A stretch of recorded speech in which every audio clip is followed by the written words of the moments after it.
Taeyong's pulse hammered with excitement as his fingers traced the intricate carvings of the Victorian house's wooden banister. The peeling wallpaper and groaning floorboards only added to its macabre charm.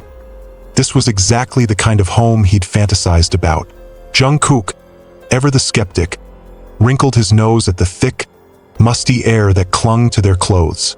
"Smells like something died in here," Jungkook muttered, but Taeyong didn't miss the way his boyfriend's eyes darted nervously toward the shadowy corners. The real estate agent's smile was too wide, too forced. Her lips stretched thin over teeth that looked just a little too sharp. When she pressed the keys into Taeyong's palm, her fingers were icy, despite the sweltering summer heat. "Just avoid the attic at night," she whispered, her voice cracking like old parchment. Jungkook barked out a laugh, but Taeyong felt it. The way her breath hitched, the way her pupils dilated with raw, animal fear. "Probably just rats," Jungkook said, but Taeyong's gut twisted into knots. Something was very, very wrong with this house. Chapter 2. The first night, the first scratch came at 3:17 a.m., a sound like fingernails dragging slowly, deliberately, across the attic floorboards directly above their bed. Taeyong jolted awake. His heart slammed against his ribs so hard he thought they might crack. This wasn't the light skittering of mice.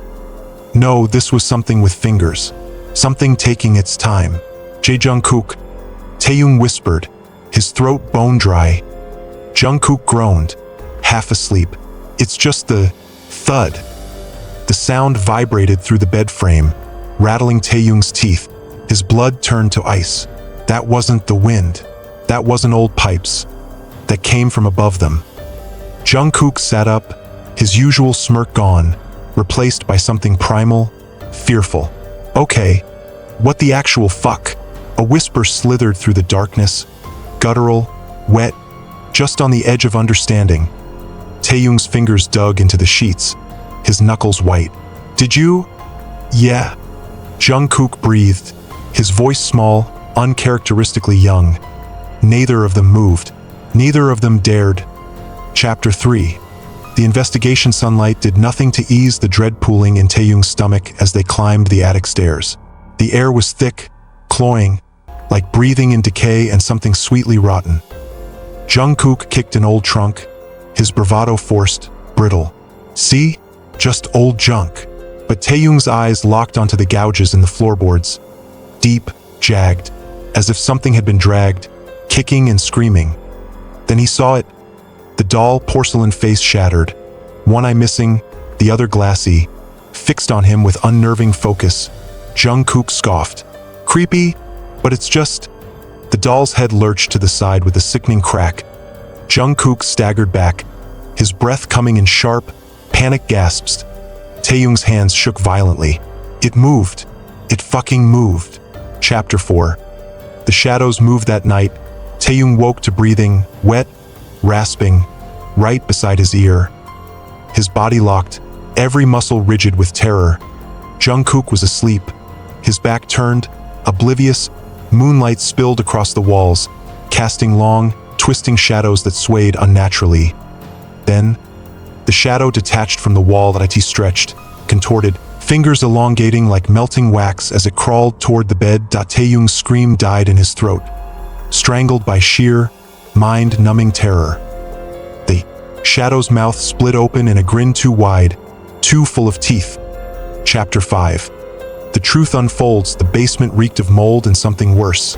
Something organic, spoiled. Taeyong's hands trembled as he unfolded the brittle, yellowed newspaper. Local family vanishes. Only child's doll left behind. Couple. A 6-year-old girl. Neighbors reported laughter from the attic. Then, silenced. Taeyong's breath hitched. The photograph. The little girl. Holding the same doll. The one watching them right now. Chapter 6.